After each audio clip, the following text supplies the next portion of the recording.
Well, you know us as Joe and Shane, because we are the Gold Guys.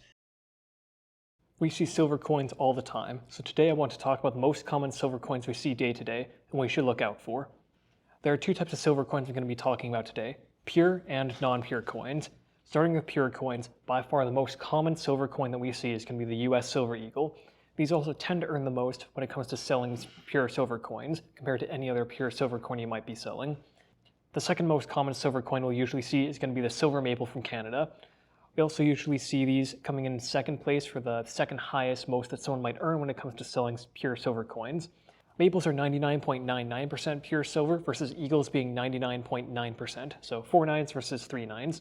But while they're technically more pure than eagles, most investors won't really differentiate between them since they're effectively the same purity. The third most common silver coin you might see, but only marginally more than other types, is going to be the silver Austrian Philharmonics. These, like I said, are going to be seen slightly more frequently than other silver coins might be, such as the Australian Wildlife Series, the Canadian Wildlife Series, England Britannicas, etc. Usually these don't have any extra premium to them compared to other silver coins like the silver eagles or the silver maples might. Then fourth, well, technically not silver coins. I see them enough and they have a certain branding to them that makes people believe that they are coins, those being the silver buffaloes. The reason we see these a lot is that the buffalo design has been licensed out to so many private mints that so many of them make them. If I had to pick a design to represent the most generic silver round that I can think of, it would probably be the silver buffalo.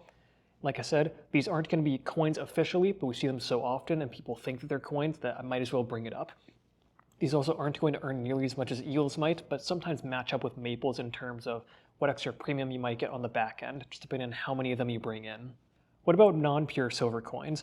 There's generally going to be 4 categories here that we see semi-frequently.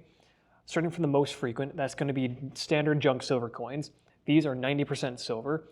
That's going to include 1964 and back, dimes, quarters, half dollars, and dollar coins, and these typically earn the most when it comes to non-pure silver coins. Next is going to be 40% half dollars. These range from 1965 to 1969 and generally have a very similar pricing percentage-wise when it comes to standard junk silver. Maybe a little less just because they don't have as much demand as standard junk silver might have, but still it's fairly close. In a similar vein, the third most common non-pure silver coin you might see is going to be the 40% Eisenhower dollars, those mostly being 1972S Eisenhower dollar coins. People just like these, they like to collect them, they think they're super cool, so we see them a little more frequently than we might other types of silver coins, so I thought I'll bring it up. These generally have the same pricing structure as you would for the standard junk silver and the 40% half dollars. Then finally, last but not least, the fourth most common that we see in store here is going to be our junk Canadian silver, that ranging from 50% silver to 92.5% silver. Canadians did some weird stuff with their coins throughout the years, and the percentages aren't always consistent. Usually these earn less than US junk silver, not just because they're usually less pure, but because they often have a much lower demand than US junk silver has. If you found this video interesting and you want to sell your silver coins, stop by one of our stores or order a mail-in kit from our website. If you want to buy silver coins, check out our website goldguysbullion.com for the best prices on silver coins.